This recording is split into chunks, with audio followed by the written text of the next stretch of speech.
बच्चों last term पर हम लोगों ने कार्बन और इट्स कंपाउंड, कार्बन और उसके यौगिक चैप्टर हम लोग पढ़ रहे थे। तो उसमें कार्बन की जो प्रॉपर्टीज़ होती हैं, उनमें कार्बन की जो एटॉमिक नंबर होता है उसकी वैलेंसी होती है, और कार्बन की प्रॉपर्टीज़, ऑर्गेनिक कंपाउंड, लैब में सबसे पहले बनने वाला ऑर्गेनिक कंपाउंड कौन सा था? यूरिया, जिसे कि फ्रेडरिक वोहलर ने बनाया था। और IUPAC में नामकरण की प्रक्रिया पढ़ रहे थे कि कार्बनिक यौगिकों में नामकरण कैसे किया जाता है IUPAC पद्धति में, उसका नॉमेनक्लेचर। तो ऑर्गेनिक कंपाउंड का नॉमेनक्लेचर या नामकरण IUPAC पद्धति में करते हैं। इसके लिए हम लोगों ने क्या पढ़ लिया था? जो एल्किल ग्रुप से हैलोजन, क्लोरीन, ब्रोमीन, आयोडीन जुड़ते हैं उसको पढ़ लिया था। और उसके बाद दूसरा कौन पढ़ा था? एल्कोहल के बारे में, कि जब एल्किल ग्रुप से OH ग्रुप, एल्कोहल जुड़ जाता है तो उसका नामकरण कैसे करते हैं, नॉमेनक्लेचर क्या होता है वो बर। आज तो पहले एल्किल ग्रुप को जोड़ा, नंबर 2 पर एल्कोहल, नंबर 3 पर एल्डिहाइड। आज नंबर 4 पर पढ़ते हैं कि जो कीटोन्स ग्रुप होते हैं उनका नामकरण कैसे करते हैं। जो कीटोन होते हैं उनका नामकरण किस प्रकार किया जाता है। तो कीटोन का जो सफिक्स होता है, अनुलग्न, जो रूट वर्ड या मूल शब्द के बाद में लिखा जाता है, जिसे कि हम सफिक्स या अनुलग्न कहते हैं। तो कीटोन का अनुलग्न क्या होता है? Own, ONE। स्पेलिंग 1 की है लेकिन इसको लिखा क्या जाएगा? ओन, पढ़ेंगे ओन, इसको लिखेंगे 1। और इसी प्रकार से कीटोन्स का प्रीफिक्स या पूर्व लग्न क्या होता है? कीटो या ऑक्सो, जो रूट वर्ड के पहले लिखा जाता है, मूल शब्द के पहले। मूल शब्द या रूट वर्ड का मतलब क्या है? रूट वर्ड या मूल शब्द का मतलब जो कार्बन की संख्या हम गिन के लिखते हैं। 1 कार्बन है तो मेथ, 2 कार्बन है तो एथ, 3 कार्बन है तो प्रोप, 4 कार्बन है तो ब्यूट, 5 कार्बन है तो पेंट। तो ये जो कार्बन की संख्या गिन के लिखते हैं, इसी को हम रूट वर्ड या मूल शब्द कहते हैं। और इस मूल शब्द को लिखने के बाद जो चीज़ पहले लिखी जाती है वो पूर्व लग्न या प्रीफिक्स होती है, और जो चीज़ बाद में लिखते हैं वो सफिक्स या अनुलग्न होती है। तो अब कीटोन का फंक्शनल ग्रुप क्या होता है? CO।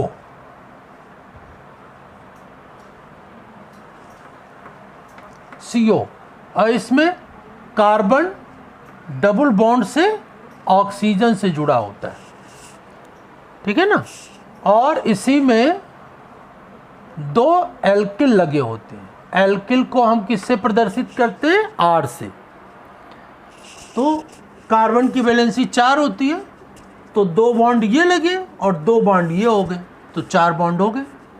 ऑक्सीजन की वैलेंसी 2 होती है, तो 2 बॉन्ड लगे हुए हैं। एल्किल ग्रुप जो होता है जिसे R से प्रदर्शित करते हैं, उसकी वैलेंसी कितनी होती है? 1, तो इसमें सिंगल बॉन्ड लगा हुआ है।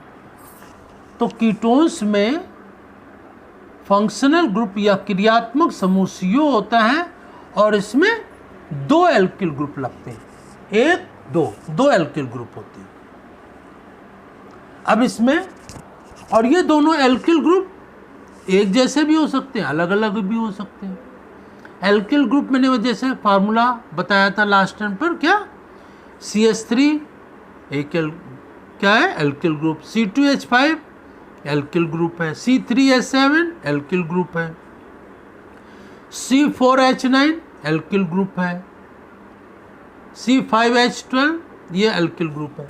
तो इसमें देखें तो जैसे कि ये CO बीच में लिख देते हैं, क्योंकि इसमें 2 एल्किल लगते हैं तो CO हमेशा कहाँ आएगा, बीच में आएगा। तो यहाँ पर 2 एल्किल लगा दिए, CH3 CH3, 2 एल्किल ग्रुप हो गए। ये दोनों एल्किल ग्रुप एक जैसे भी हो सकते हैं, अलग अलग भी हो सकते हैं। अब जैसे कि CH3 CO C2H5, अब इसमें एक तरफ एल्किल ग्रुप लगा है CH3 और दूसरी तरफ एल्किल ग्रुप लगा है C2H5। तो ये दोनों एल्किल ग्रुप कैसे हैं, अलग अलग हैं। तो ये दोनों एल्किल ग्रुप एक जैसे भी हो सकते हैं, अलग अलग भी हो सकते हैं। इसमें जब IUPAC पद्धति में नाम लिखते हैं तो क्या करते हैं, इसमें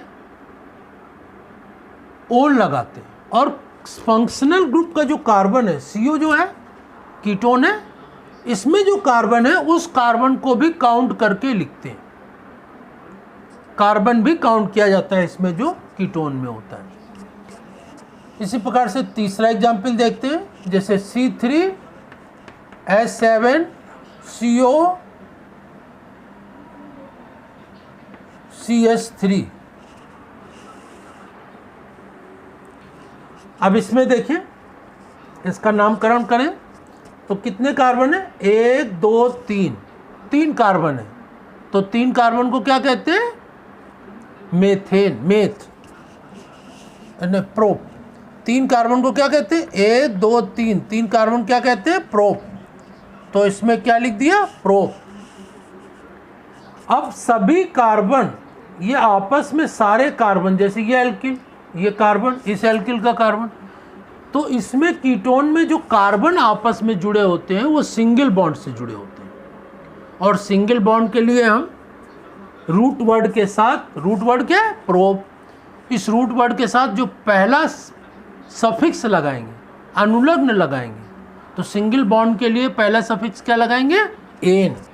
तो क्या हो जाएगा, प्रोपेन, प्रोपेन लगा दिया। अब इसमें कीटोन है तो कीटोन के लिए सफिक्स क्या लगाते हैं, ओन। तो यहाँ पर ई हटा करके ओन जोड़ देंगे तो क्या नाम हो जाएगा, प्रोपेनोन। इसी प्रकार से अगला एग्जाम्पल देखते हैं। तो यहाँ कार्बन कितने हैं, 2 3 4, 4 कार्बन है। 4 कार्बन को क्या कहते हैं, ब्यूट। तो यहाँ पर रूट वर्ड क्या लगा देंगे, ब्यूट। और सभी कार्बन आपस में जुड़े होते हैं सिंगल बॉन्ड से। तो जब कार्बन सिंगल बॉन्ड से जुड़े होंगे तो इनके लिए सफिक्स या अनुलग्न क्या लगाएंगे, पहला सफिक्स या अनुलग्न एन। तो इसमें एन जोड़ देंगे तो क्या हो जाएगा, ब्यूटेन। ठीक है। अब इसके बाद कीटोन है तो कीटोन के लिए सफिक्स या अनुलग्न क्या लगा देंगे, ओन। तो यहाँ पर ई हटा करके और ओन जोड़ देते हैं तो क्या हो जाएगा, ब्यूटेनोन। इसी प्रकार से अगला देखते हैं। तो इसमें कितने कार्बन है, 3 4 5, 5 कार्बन है। 3 4 5, 5 कार्बन को क्या कहते हैं, पेंट। तो पेंट इसका क्या है, रूट वर्ड या मूल शब्द है, पेंट। इसमें ये जो नाम लिख रहे हैं ब्यूटेन, ये हिंदी में लिखे या इंग्लिश में, एक ही जैसे रहेंगे। हिंदी में इसका कोई नाम अलग नहीं होगा, ये नाम यही रहेंगे। हिंदी में लिखे अर्थात इंग्लिश में लिखे। तो 5 कार्बन को क्या कहते हैं, पेंट। अब इसमें सभी कार्बन कैसे होंगे, सिंगल बॉन्ड से जुड़े होंगे।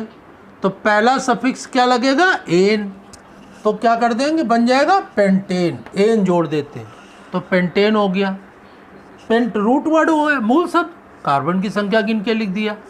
सिंगल बॉन्ड से जुड़े हुए हैं कार्बन तो एन लगा दिया पहला सफिक्स।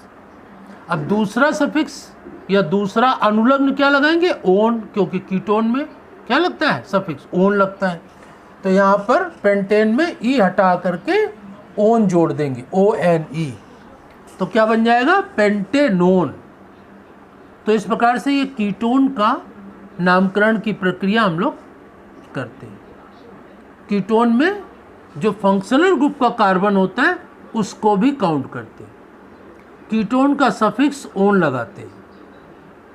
और नामकरण की प्रक्रिया में सबसे पहले कार्बन की संख्या गिन लेते हैं, जितनी भी कार्बन होती है तो उस संख्या को लिख देते हैं। जैसे 3 कार्बन है तो प्रोप, 4 कार्बन है तो ब्यूट, 5 कार्बन है तो पेंट। ये रूट वर्ड हो गया, मूल शब्द हो गया। अब इस मूल शब्द के बाद पहला सफिक्स क्या लगाते हैं? एन। एन लगा दिया इसमें। क्यों? क्योंकि कार्बन आपस में सिंगल बॉन्ड से जुड़े हुए हैं, तो एन लगा दिया। अब इसके बाद क्या होता है? कीटोन का जो सफिक्स होता है, अनुलग्न होता है, वो क्या होता है? ओन। तो दूसरा सफिक्स इसमें क्या लगा देते हैं? ब्यूटेन में ई हटा देते हैं और ओन जोड़ देते हैं, तो बन जाता है ब्यूट पेंटेनोन। जैसे ये बन गया ब्यूटेनोन, ये बन गया प्रोपेनोन। तो इस प्रकार से इसके नामकरण की प्रक्रिया संपन्न होती है। तो इस प्रकार से हम लोगों ने एल्किल ग्रुप, ये CH3 क्या है? Alkyl group. C2H5 क्या है? Alkyl group. C3H7 क्या है? Alkyl group. एल्किल ग्रुप का सामान्य सूत्र क्या होता है? सामान्य फार्मूला CnH2n+1। और एल्किल ग्रुप के साथ ही सभी फंक्शनल ग्रुप लग करके कार्बनिक यौगिकों के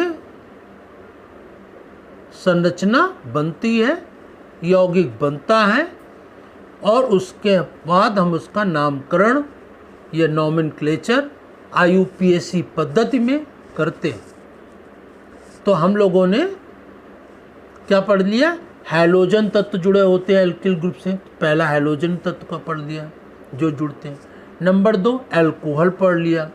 नंबर 3 एल्डिहाइड पढ़ लिया। नंबर 4 कीटोन पढ़ लिया। अब 5वां पढ़ना है कि कार्बोक्सिलिक एसिड। तो नेक्स्ट टर्न पर हम लोग कार्बोक्सिलिक एसिड पढ़ेंगे, ठीक है। और इसके पहले हम लोगों ने एल्केन, एल्कीन, एल्काइन तो पढ़ ही लिया। एल्केन में सिंगल बॉन्ड, एल्कीन जब डबल बॉन्ड हो, और एल्काइन का मतलब जब ट्रिपल बॉन्ड हो कार्बन के बीच में। तो इस प्रकार से ये नामकरण की प्रक्रिया। अब नेक्स्ट टर्न पर हम लोग पढ़ेंगे कार्बोक्सिलिक एसिड। तो इतना आप लोग फेयर कॉपी में करेंगे, इसको समझेंगे और नेक्स्ट टाइम पर नेक्स्ट टॉपिक को डिस्कस करेंगे। धन्यवाद।